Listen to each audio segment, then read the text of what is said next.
What's good, everybody? It's Tim. What's Tim? Alright, what's good, y'all? This is the Losers Club, and we reacting to Corpse Husband, the true scary animated compilation. Yeah. I was about to introduce us, but for y'all who don't know me, Let's just say that. Yeah. my name is Devin. I'm Cody. I'm D Spence. Chris.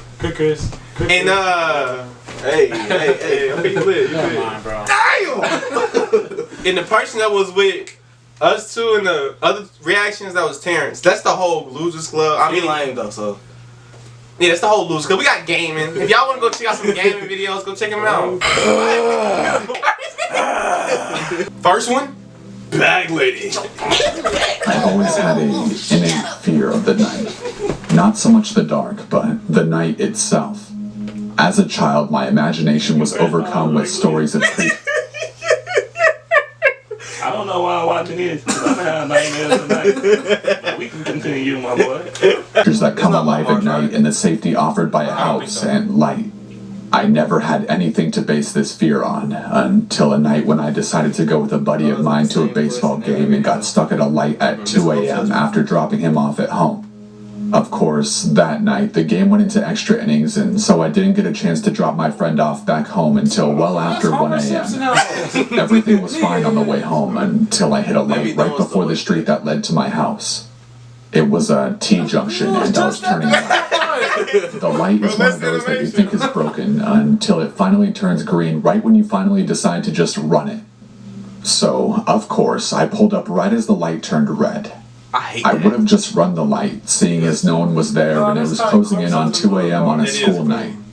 But earlier that week I had heard the phrase, character is what you do when no one is looking, and for whatever reason, that was the night I decided to prove to myself that I was a man of character. Big mistake. I pulled to a stop at the light, feeling good about myself, bordering on self-righteous, when I happened to look out of my window to my left and noticed a lady sitting all alone on a bus bench. We made brief eye contact and I quickly looked away. It was too late. I could see movement out of my peripheral vision and knew she was coming my way. I looked out the window and noticed she was carrying a bag. I quickly checked that my doors were locked and that all my windows were up. That is shit. I then moved my right foot above me. What's she carrying? That shit in a bag, bro. She finna throw it at that nigga car, bro. It gotta be. Accelerator just in case and braced myself for what was to come. His window still I was hoping it would just be an awkward exchange and was praying for a quick light change before she reached me so I could just get out of there. But I knew there was a slim chance of that. She walked right up to my window, put down her bag, and began to tap on my window. I nervously looked up at her and she mentioned for me to put my window down. I had automatic windows, so I just imagined pushing too hard on the window button and that thing just coming all the way down. So I took a deep breath and lightly flicked it with my finger. The window moved microscopically down, but she didn't seem to notice or care. She then leaned in and began to talk. She said, "My boyfriend beat me up." Okay. That was bad. No. It's the person that animated fault because Corpse Husband used the same girl actor and male actor. That's probably his. That's probably his wife. He used the same girl actor, but that face doesn't look anything like her. If that was me, I'd say, I don't mean no disrespect. If you don't get back, I'm gonna be. For real, bro. Nigga, I wouldn't even look. I would act like I was in bum music. Now the running window down. What'd you say? Shut up! Hey, but my boyfriend beat me up. I'm so sorry. Shut up! My friend who lives down the street. Can you give me a ride? Bro, if you give I her should a ride, stop and I'm give you a gone, brief physical description of the bag lady. She was small and skinny and kind of an indeterminate age. She was either in her mid-20s and had lived a hard 20-plus years on the street, or she was 60-something years old who had lived a moderately hard life on the street. All that to say, just by looking at her, they were just by a boyfriend. But there was something about her delivery. It was robotic and seemed practiced. She was disconnected for the moment. That made my... It's drugs. It's drugs. That's why she look like this. It's drugs. A perk? A Zanny? Pop a perk, make my back hurt. My skin crawl. And after a brief, maybe about a second debate on whether I should do it, I told her that I had to get home and that I couldn't give her a ride. After my first refusal, she leaned in closer and said the same thing again. My boyfriend beat me up. Okay, now I would have drove off. I have a friend who lives down the street. Exact same Can you give me a ride? That's pretty creepy. You know what This time, I felt more confident when I declined. That time, Crickery. What you say? What you did that time, bro? She would have chased that girl. Like, the Friday the 13th, bro. To give her a ride and told her I had a curfew and had to get home. She leaned in a third time and began her statement again. I'm gone. My boyfriend beat me up. Exact same thing. At this point, the light changed and I slowly lifted. Since. You made the right decision. Then she picked up her bag and walked back towards the bench. I peeled out of the intersection and cried and screamed all the way home. Bro, if she would have said it to me, bro, I would have got out the car. Like, what, nigga? What? I think you would have been scared, bro. Nah, bro. I ain't gonna lie, 'cause if that was me, bro, I would have been I'd scared. probably be spooked, but I'm just thinking about like, did she really just say that, bro? Yeah. And I would turn back around. Dude, like, no, once she said you made the right decision, I would have been gone, dude. I probably would have wrecked. I would have been gone. Yeah, I would have, after the first one, I But would if have. it was, if it was DB Savage, she was like, you made the right decision. I would have said, roll down the window, but you got the right nigga, bitch. Come on. Get out. If it was daytime, I probably would have fought her. Like, if it was daytime. Yeah, it was night. That's what I'm saying. It She's was not like, even been out in days. yeah, she been chilling. She been in the house chilling. Yeah, I wouldn't I just got a is- feeling, bro, she probably had some niggas in the back. Yeah, probably so. Trying to set him up or drove her somewhere and set him up. That'd be creepy, bro. If that actually happened to you. You got, because these are like real stories, should've bro. been, dude, These like stuff that actually happened. Should have been drove if he had a gun. Like, you made the right decision. Wait, you made the right decision? That shit. All the niggas been in the corner, probably in the car smoking weed and shit. Pow! Oh! This nigga got shot! Oh shit! This nigga damaged! Yeah. Oh!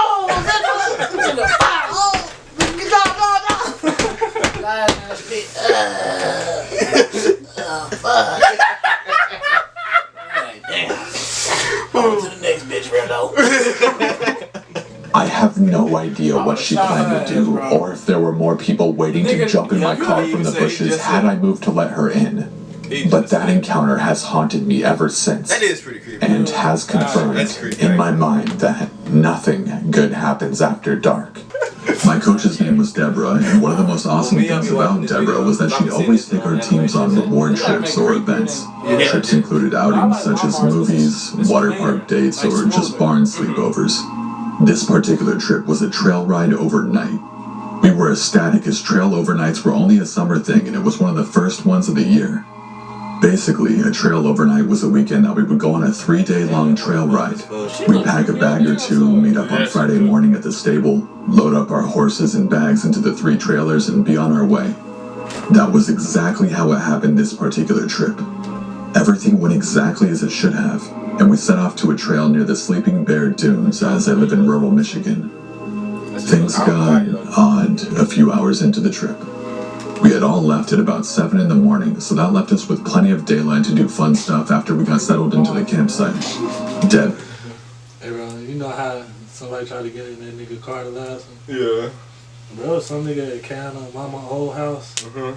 I think he actually knew them. He's like, can you give me a ride to someone? So I was like, oh yeah, I got y'all to the gas station real quick. Yeah. And that nigga walked to the gas station, cause it was like right across the street. Nigga, I drove off, I saw him. He was running out the car. I saw him. I just drove off. Nigga. So you left that nigga? Nigga, I'm not gonna take you nowhere. Bro. You ain't gonna kill me. I thought you said they know him. Man, you still just don't trust that. Man. You just don't trust it. Had us all saddled up to go along the lakeshore trail. Once everyone was in the saddle, we set off on a narrow, single-file only trail that wound through some woods and eventually would lead us to an overlook of the beach. I was completely in my zone. She said she was with My horse, Aries, was not. It was like he and a few other horses were sensing something that nobody else did.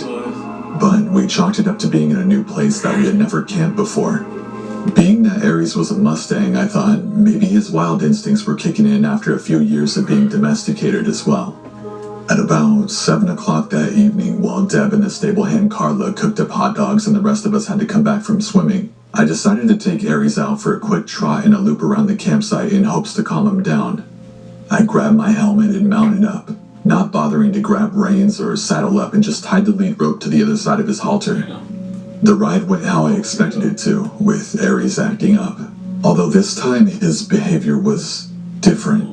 He didn't just seem agitated, he seemed distressed, like something was really scaring him. I looked around and couldn't see a thing. No deer, no bears, no other horseback riders or mountain bikers or anything. I decided to go down a little trail that would wind back up at the campsite after about 5 minutes rather than just going in a loop. This is where it hit the fan. We had been going for about 2 minutes on this little trail when I started feeling funny, like we were being watched. I turned around and nobody was there. At one point of the trail, we came across a big boulder, and this was where Aries stopped completely. No amount of nudging or encouragement budged him. He absolutely refused to go any further. Kicked her, she'd have been gone, boy. Get off me, man. I slid off his back and tried pulling him to no avail. That's when I noticed where his eyes were focused. He wasn't looking at me, but over my shoulder. Slowly, I turned around and saw a tall, dark figure about 50 yards away, maybe less, standing ahead of us on the trail, not moving, even though I'm sure he heard us. I didn't know what to do. Was he a hiker? It was obviously a man, but he had no pack, no bike, nothing. He was holding something in his hand, though. A walking stick, maybe. I didn't want to bother him or go near him, as his presence had given me the creeps. I whispered to Aries that we were going back, and slowly climbed on. As soon as I was situated and I looked back at the man, though, my heart dropped. The figure had turned towards us, watching. I could tell because I could faintly make out the zipper of his jacket. There was no doubt he had seen and heard us, so there was no point in trying to be subtle. I offered a wave, trying to signal I was out of there and wouldn't be a bother. Aries was more than happy to oblige. When I looked back again, my heart dropped even further and I froze. The figure was getting larger. The man was chasing us, running at full speed. I saw what was in his hand, a machete? It couldn't be, but it sure looked like some kind of weapon. I said Aries' name loudly in fear, and he knew what I wanted. He kicked into overdrive as the man had caught up to about 10 yards away from us. Mustangs are fast, and Aries was no exception. That made hanging on without a saddle a bit difficult, but I somehow knew that if I fell, my life was over. And just my luck, I did fall. Aries had put some distance between us and the man to where I could no longer hear or see him, but it didn't take long for the machete guy to come within hearing range. The man came up over the hill of the trail and spotted me immediately. I knew I was doomed. The man started towards me, and before I could bolt, I heard the thundering sound of hooves speeding in my direction. The man, although I couldn't see his face beneath the hood of his jacket, I could tell he was looking behind me. I turned too and had to dive out of the way. Aries was speeding towards the man in like a freight train. I couldn't believe what I saw. Before the guy could dive out of the way, Aries started with full force and I heard the guy yell out in pain. That's the realest source I've ever seen in my life. Remember, horses can understand stuff like that. Yeah, they smart. You can tell because the way she was acting. Crazy. Dude, Dude, that nigga's got body, bro. trying to kill somebody. Like still in the air. Like it's Probably gonna come down on his ass. More than likely a bone or two was broken. Aries was big for a Mustang, and being hit and run over by any horse isn't going to leave you without injury. Aries disappeared over the hill for a second, then came back and ran the man over a second time. He stopped long enough for me to scramble onto his back, and we sped to the campsite. I told Deb and the rest of the group that we needed to call the police and get the hell out of there. As soon as I told Deb, she had us pack our stuff up and get in the trailer and trucks while she called the police. They didn't take too long to arrive, as there were usually some scouting around the area we were in. I told them everything that had happened, and that the man may still be laying where we had left him because Aries had trampled him pretty badly. We didn't stick around long enough to find out, but we learned that the guy I had encountered had previously been arrested for assault with intent to kill. How he had gotten into the woods, I'll never have any clue. I do know that I owe my life to my horse, as I wouldn't be here to tell this story had I not been with him. People say horses are dumb animals, but I think Mustangs are different. I think if Aries had not been wild before, he wouldn't have been able to recognize the threat. Anyway, that's my story. If there are any fellow riders out there, or even just hikers or mountain bikers, whatever you might do on the trail, I recommend you don't go do it alone.